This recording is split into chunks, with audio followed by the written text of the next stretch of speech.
guys, welcome to my channel. My name is ReadingBear and I hope you are ready for some more stories. And today, we'll take a look at some new entitled people content. If you enjoyed my content, please don't forget to subscribe to my channel and post some bear emojis in the comment. And now, let's dive right into the stories. The first story is titled Mother Puts Entitled Child in Place. The characters. Me. Self-explanatory supermom. Mom of Ebb entitled Brat. The kid's 16 years old. The setting. Hospital. As posted before, I am a security officer for a local hospital. Today we had a mom and Ebb, entitled Brat, come in due to kid being sick and their doctor not seeing them due to COVID-like symptoms. We see this more and more now with doctors. Anyway, they check in and all is well for about 3 hours and then Ebb gets hungry. Mom politely asks for some food and this is no big deal. Happens all the time. The cafeteria has closed due to it being 2 a.m. in the morning. Anyway, we get them a sandwich tray. It has a juice, a sub sandwich, dessert, and a fruit cup. All in all a good meal. Anyway, Ebb gets upset because the sub is not a sandwich, and so throws a hissy fit. I get called to our where Supermom and Ebb are sitting. You can visibly see that Supermom is embarrassed about the whole thing and you can see her silently pleading for her child to shut up. I step in and ask if there was a problem and Ebb hops out of the bed, with an IV, and starts ranting and raving how we don't have proper food. Mom is also getting up and reaches toward Ebb and then Ebb says, "It's because I'm black, ain't it? Got to be racist people and get me a sub instead of a." And that's as far as he got as Supermom grabs him by the arm and spins him around to face her. Folks, let me tell you that Supermom slapped this Ebb so hard that Ralph Cramden, the honeymooners, would have been astonished because she sent him right to the moon. That slap echoed so loud that people in the waiting room heard it. SM reached up and grabbed him by the ear and yanked him down to her face and practically growled like a mama bear and told him, "You don't ever claim racism again. You are lucky to be here at all. You apologize right now before I take my shoe off and really make them work hard on your ass because I will not have that language spoken in front of me." Y'all, I almost clapped and danced a little jig. Super Mom to the rescue. All in all, Mom kept him in line and Ebb apologized and was treated and released so Mama could have him. The next story is entitled Customer Thinks She Gets to Jump the Line. This is probably one of the funniest experiences I've had at this job. Today, I went to work. It was a pretty busy day. We had several pre-orders and also numerous people calling in for food. There's this regular customer, she orders about 4 times a week, who called in for a personal pizza and a chef salad. I told her the price and she says she'll be here in 15 minutes, hangs up midway of me trying to tell her it won't be ready for 30 minutes. I already knew in my soul it was going to be an issue when she got here. She gets here and this is exactly how the convo went. I tell her about the pizzas in the oven and her salad will be getting prepared in 5 to 6 minutes, so in total it won't be ready for 15 more minutes. Her. I called 15 minutes ago, it should be ready. Me. Yes, I tried telling you it will take 30 minutes. There are other customers who ordered first, so. Her. That shouldn't matter, I'm a regular customer, I should be a priority. Me. All of our customers are priorities, we go off a first come first serve basis. Her. That's ducking insane, can I speak to a manager? Me. Sure. Hi. I'm Op, the manager. I'm sorry, I'm the only manager available at the moment. How can I help you? Her. Do you think you're funny? Cancel my order, you just lost my money and support. Me. As you can see, I pointed to all the other customers in the lobby. Your $13.45 isn't really making a dent with us. Have a nice day. She called the office on me, basically corporate, and jokes on her. They put her on the blacklist for all our stores and even called the other stores in the area to warn them about her. We do regular events with them. The next story is titled I Got Myself to Your House. Why should I pay you gas money? I don't really hang out with this acquaintance anymore. We'll call him Pat. I met Pat through a friend in college. I didn't know what to think about him at first, but he seemed like a gentle enough soul. I couldn't see him hurting a fly. One day he calls me up and asks if I want to hang out with a group of his friends at his place on the weekend. I know a few of his friends and agreed. He asked if I could get a ride to his home since I'm 15 to 20 minutes away. He's visited my house before and knows where I live. I don't have a car, so I set up a ride with my father. He works close to Pat's place, so it wasn't a huge deal. I waited at my dad's work from 7 a.m., opening of the store, until the time that Pat said I should arrive at 9 a.m. I arrive and it's just me and him. He explains that we have to pick everyone up. I'm thinking they all live nearby so it won't take long. Especially since he was so against picking me up at my house. I also didn't know the amount of people and thought it was maybe 2, 3 at most. We drive well over 45 minutes to get to the first person. We even pass my street on the way to there, to which I mumble, "What the duck," as I saw my house flash by. I sat in the passenger's seat until one of his friends bangs on my door. Pat said, "She always rides shotgun. Can you get in the back seat?" I don't argue and sit in the back. We're only going to pick up 1, maybe 2 more people, right? Nope. I am slowly squished as we fit 3 more people in that weren't exactly tiny. Not to mention some people in that car didn't use enough deodorant if they did use any. It took about 3 hours to pick everyone up, and towards the end, we never went back to his house. We end up chilling at the last friend's place as she doesn't want to leave her house or squish in with the 4 of us in the back of his tiny car. Understandable. We start to do the long drive to get everyone back home a few hours later. I knew the path we were going to take first. The one that goes close to my house. The second we are by my street, I ask him to pull over. He's confused until I explain that my house is down the street. This way I don't have to ride around for another 2 to 3 hours and my dad doesn't have to pick me up from his place. Thanks for the ride. It was, sort of, fun. Have a good day. As I'm leaving, he gets out of the car and asks me to wait. He takes his time and fidgets a bit until he finally asks me for gas money. I did drive you around the city and in the country. It's only fair, right? I spent all my money helping to pay for the pizza and soda for the group. Of which, I had 1 slice and water. He says I can pay him later, but I explain how I don't have a job and don't have money. He turns around and leaves without further debate. I hung out with that friend group a few times, but I didn't jump into a car with him again. Especially since I felt like I used 0.01% of the gas that day to simply pull over. He definitely is a very timid person. I found that he uses his timid nature to wiggle extra favors, items, and money out of people. Including gaming desktops built from scratch. The next story is titled "Am I the A-hole for not allowing my dad to park his boat in my driveway?" So, we have a rather large driveway. The area closest to our home garage is 3 cars wide and then follows a length down about 8 cars long, 1 car wide. Hope that makes sense, and for a good visual, my boyfriend and I park along the top by the garage using the 2 spots side by side, but plan to use the long length soon due to putting up a portable basketball hoop for my son next month for his birthday so he can have that space. A while back my dad wanted to buy a boat and can't store it at his RV park and asked if he could store it on our driveway. We were not keen of the idea and said we would think about it. Lo and behold, he has purchased a boat and plans to store it at a spot on our driveway, one of the spots near the garage, forcing us to park in the long length of the driveway permanently, due to the length of the boat. Those other 2 spots near the garage will be blocked off from driving into due to a fenced yard in front of the area. It's a weird layout. We have told my dad we don't want him using our driveway as storage. Plus our lease does not allow another person's storage on our property since we rent. On top of that, we want to use the area for my son's basketball court space.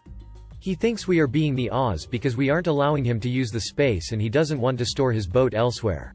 Am I the a-hole? Update. I went back on text messages with the Between the Family. In July, he said he got approved the boat but was surprised of a $400 payment and was not sure about taking the offer. I specifically texted he was not to store it at my place. So, he ended up getting the boat and asked earlier today to store it at my place anyways. After I told him, no. He has not bothered me since this morning. I will update to see if he ends up returning the boat or getting a storage of his own. There is no option of him parking it at our home. My boyfriend and I have already decided that we are not going to lie, and we love where we live and are not willing to harm our lease due to a boat. Thank you all for your feedback. Final update. My dad texted the family chat this morning, saying, "I'm sad. I had to return the boat because I couldn't find storage for it." With cry face emojis. No one in the family gave me crap about it and problem seems to be solved. Thank you all for your input. I'm also going to look up these strategies people gave me for if I ever have future conversations with my dad. You all rock. Comment said, "Not the a-hole. We have told my dad we don't want him using our driveway as storage. plus our lease does not allow another person's storage on our property since we rent. I would also check your local ordinances, because many areas ban parking boats, trailers and RVs in your driveway. I live in a township in Ohio, no law, and there's a ban in effect for parking any of those things I mentioned above unless you have a permit.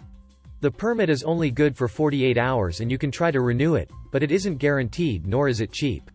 If your area has a law like that, inform your father that it is against the law for him to store his boat at your house. Another comment said, "Not the a-hole, your dad is acting like very typical entitled parent, and I am not here for it. It's like he took your answer as a yes, and just assumed you'd roll over and do what he wants without objection. Not okay. Very rude and disrespectful to you, in fact. Seems like all your dad sees is his fancy new boat and a free parking spot, instead of his own grown child's house. Get him to shove off. You can legally have his boat just towed away if he's going to be stubborn about it. Remind him that you, under no circumstances, told him that he could store his boat there. Maybe y'all can compromise and you can charge him a $150 per month storage fee. That seems like the only fair compromise in this, but I'd rather see your dad be put in his place and made to drag his impulse purchase elsewhere." The next story is titled, "If You Guys Would Have Just Cleaned Up After Yourselves." So, in the early 2000s, when dinosaurs roamed the earth and video stores were a thing, I worked at a national video store chain, and was asked to go work a few weeks at a different store than normal because their assistant manager had quit on short notice. This just happened to fall around inventory time. Now the way inventory worked was you brought in most of the staff, after the store closed for the night, and it would be a long night of scanning every copy of every movie, every soda, every bag of candy, everything, so it would take hours. I was not scheduled for inventory, because I had to open the store the next morning. When I came in, it was clear that inventory had not gone as normal. I found empty beer bottles, the trash was overflowing and the whole store was a mess. Someone had even put out a cigarette on one of the shelves, and there was an almost empty bag of weed on the manager's desk. Needless to say, I was pissed.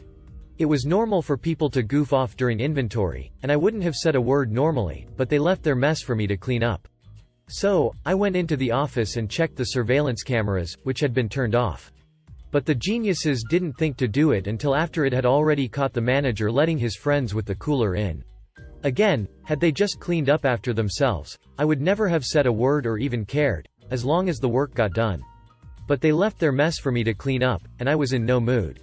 So, I called the district manager and let him know. He was livid when he saw the bottles and the video. But he almost didn't notice the weed and the cigarette burn. I made sure to point them out to him, and just for good measure, I suggested we recount all the money in the safe. I didn't think they had taken anything, I just wanted to stoke the flames under the boss by making him wonder and have to take the time. Basically, everyone got fired except me and the one other employee who was out of state at the time. As a bonus, one of the geniuses decided to make death threats against me and was easily traced and arrested. I informed the officers that I was indeed frightened for my life, and yes, I did want to press charges. I never heard from any of them again, but I do sometimes still think of them. The next story is titled, "We Can't Get Rid of Her." I need to get some things off my chest. Since I started as a front desk agent at a 3-star business hotel early this past summer, there has been an elderly woman who has slowly but surely descended into complete delusional and harassing behavior. First story I heard of her was in our shift notes.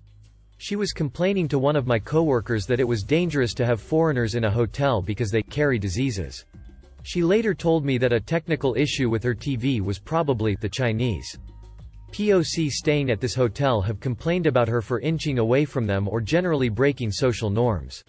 She told a Black Police Academy student she doesn't support his profession while also backing away from him slowly, which put me in the super great position between validating this guest's perspective that this was a skin color thing, while trying not to gossip about other guests.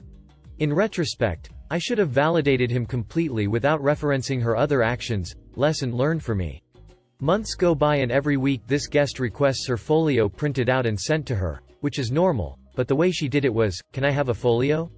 Even though, manager, overprices the market items, or something like that, with a little guffaw to flourish the interaction with passive aggression. Fast forward a couple months, she started saying we are trying to harm her, that we've been violent, that the engineers threw corrosive acid on her fridge, and that her doctor said that she has an infection caused by the chemicals used to clean her carpet. We didn't even use chemicals, it was just warm and maybe soapy water, because the cleaning reason wasn't for anything severe. And then she turned around and said we ought to be cleaning her carpet properly. So she lies routinely about us trying to poison her. She also called the desk one night sounding like she was choking. Our FDA that night called 911 because it sounded like the guest couldn't breathe. The FDA went back on the line with the guest, who was suddenly perfectly fine, and said she choked on coffee. When the FDA told her EMS was on the way, she said, "Oh, let them come," and then kept them for upwards of 30 minutes to tell them about the trials and tribulations she faces at our property. She's made one of our night shift workers sob because she threatened to send the worker, let's call her Sarah, to jail. She has no power to do this obviously, and Sarah did nothing illegal. But this worker is very, very sensitive and has apparently been falsely accused and consequently faced jail time in the past. So the whole thing was very traumatizing to her. The nightmare guest follows her around during her night shift and films her doing her night shift duties to document her illegal activities. I don't think cleaning the pool area is a crime, but whatever. The morning I came in to see Sarah sobbing in the office of this woman's abuse was one of glorious catharsis in the end. The nightmare guest came to the desk while Sarah was still there at the adjacent desk. There are two. She asked me to print all 48 of her folios or something. I was cold and civil, as I always have been with her. She started talking to me about Sarah's illegal behavior, and false accusations, and some other delusional BS.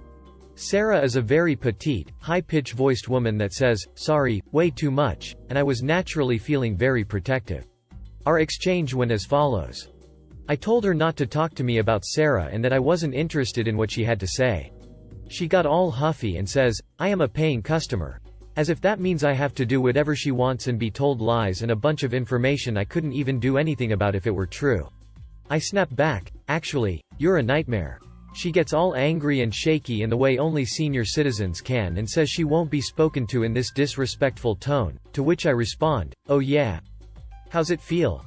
This whole time I kept my voice down to avoid disturbing guests in the breakfast area. All for naught.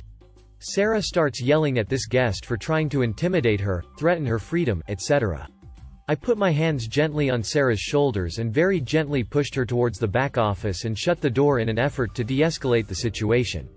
Another coworker actually called the police, which seemed extra but whatever, who took statements from the guest and my manager.